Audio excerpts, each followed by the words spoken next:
시험을 보고 난 직후, 바로 그 직후에 알아야 될 상황들에 대해서 좀 안내를 해드리려고 해요. 시험이 끝난 당일날 반드시 봐야 되는 영상입니다.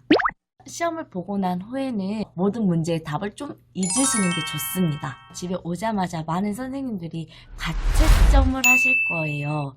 그런데 저는 가채점 하는 거 정말 반대합니다.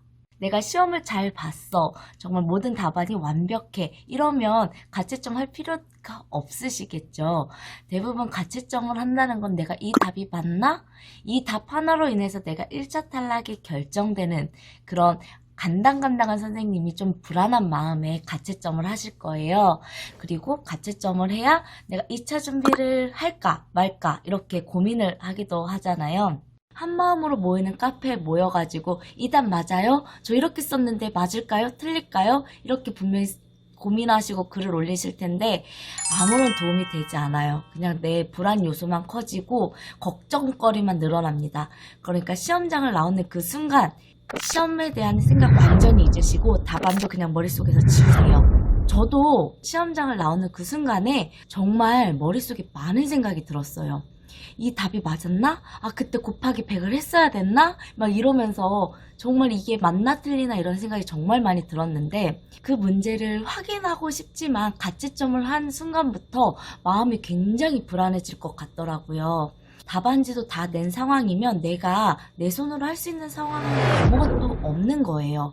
그러니까 괜히 뭐 답안을 내 머릿속에서 복기를 해가지고 거기에 대한 답을 굳이 선생님들끼리 공유를 하시고 강사님 강의도 들으시고 하는데 저는 그 시간이 무의미하다고 생각을 합니다. 일단 시험을 보셨으면 합격할 거고 뭐 이 합격을 뭐 큰 점수 차이로 나던 간당간당한 점수 차이로 나면 1차 합격만 하면 끝이에요. 2차는 어떻게 준비하느냐에 따라서 충분히 뒤집을 수 있기 때문에 1차는 그냥 합격한다 생각하시고 충분한 휴식을 거친 뒤에 그냥 바로 2차 준비 시작하시는 것을 추천해 드립니다. 그 다음에 선생님들이 이제 1차 시험이 끝나고 나서 바로 2차를 들어가시는 선생님들이 분명히 계실 거예요. 그런데 저는 1차를 끝난 뒤에는 반드시 충분히 쉴 수 있는 휴식 기간을 가지시고 2차를 시작하는 게 좋다고 생각합니다.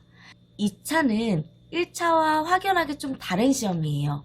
1차 같은 경우는 전공 지식과 교육학적 지식을 인출해내고 쓰는 시험이었다면 2차는 나의 교육적인 철학 그리고 교육 신념, 나의 인생 가치관을 교육에 어떻게 녹여내서 면접관의 마음을 움직일 것인가에 대해 초점을 맞추는 시험이기 때문에 1차의 마인드를 버리지 못한 채 2차로 바로 돌입하게 되면 답안이 너무 획일적일 수밖에 없습니다. 너무나 뻔한 답안. 이제 1차가 끝났으면 충분히 재밌는 프로그램도 보시고 드라마도 보시고 다양한 풍경도 좀 즐기면서 일주일 정도는 충분히 쉬는 것을 추천해 드립니다.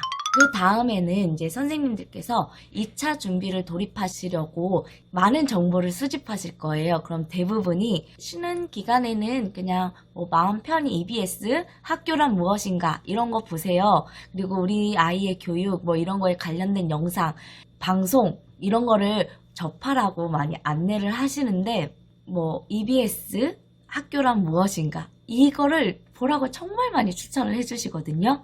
근데 학교 현장은 정말 매일매일 변해가고 있습니다. 근데 그것도 분명히 도움이 되는 부분도 있겠지만 지금의 학교 현장과 다른 부분도 분명히 있을 거예요.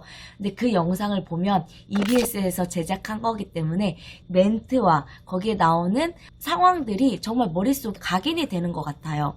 그래서 저는 학교란 무엇인가를 보려고 시도를 했지만 너무 지루해서 또 못 보겠더라고요. 그래서 저는 그걸 보지 않았고 선생님들께 알쓸신잡이라는 프로그램을 추천해 드려요. 저도 이거 시험 끝나고 TV 뭐 볼까 이렇게 돌려보던 도중에 우연히 보게 된 프로그램인데요. 알쓸신잡이 알아두면 쓸데없는 신비한 잡학사전이라는 말의 줄임말이더라고요. 그래서 유희열이 MC로 나오게 되면서 다양한 분야의 전문가들이 패널로 참여를 합니다. 유시민 선생님도 계시고요. 과학자인 정재승 선생님 계시고 그리고 뭐 음식 평론가도 있고 인문학자도 있어요.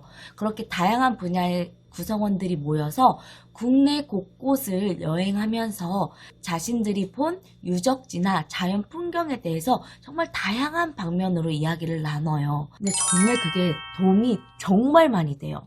예를 들면 알쓸 신잡을 보면서 독서 교육을 어떻게 시킬까라는 부분도 정말 많은 생각을 하게 됐고, 생각지도 못한 문제가 나왔을 때 어떻게 답변을 해야 될까, 어떻게 다양하게 사고를 아이들에게 길러줄 수 있을까, 이런 부분도 그 프로그램을 보면서 정말 많은 도움이 됐고, 실질적으로 내가 교육에 어떻게 녹여낼지에 대해서 정말 많이 도움이 됐습니다. 그리고 그뿐만 아니라 저는 쉬는 동안에 많은 그동안 못 봤던 드라마도 보고 예능 프로그램도 보고 다양한 장르의 프로그램을 봤거든요.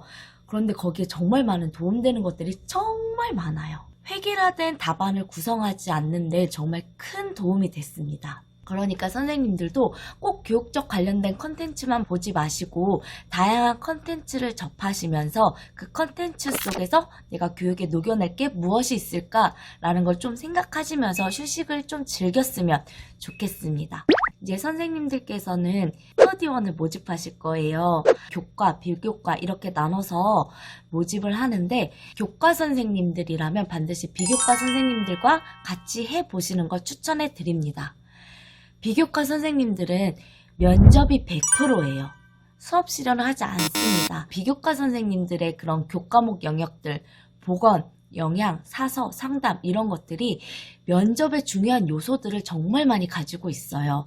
그리고 저 같은 경우에도 교과 선생님들이 있는 면접 스터디 팀이 있었고 비교과 선생님들로만 구성된 면접 스터디 팀이 있었는데, 그 스터디를 비교를 해보면 확실히 교과 선생님들은 뭐든지 수업에 초점이 맞춰진 답변을 하십니다. 그리고 답변 자체도 굉장히 딱딱하고요. 또 시책을 녹여낸 답변을 하시는 경우가 굉장히 많아요.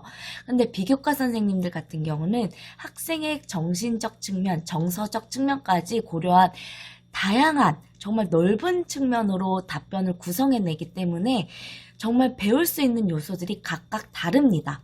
교과 선생님들 스터디 때는 정말 수업 측면에서 많은 부분을 배울 수 있었고, 비교과 선생님들 측면에서 보면 저는 뭐 영양 선생님, 사서 선생님, 상당 선생님, 저 이렇게 4명으로 구성된 비교과 스터디를 했는데, 거기에서도 정말 각 교과목별로 다양하게 도움이 되는 부분들이 너무나 많았어요. 면접 스터디는 교과 따로 비교과 따로 각각 하나씩 구성을 해보시는 게 정말 좋을 것 같아요. 제가 다음 시간에는 제가 면접 준비를 구체적으로 어떻게 했는지, 2차 준비를 어떻게 했는지에 대해서 설명을 해드릴 거예요.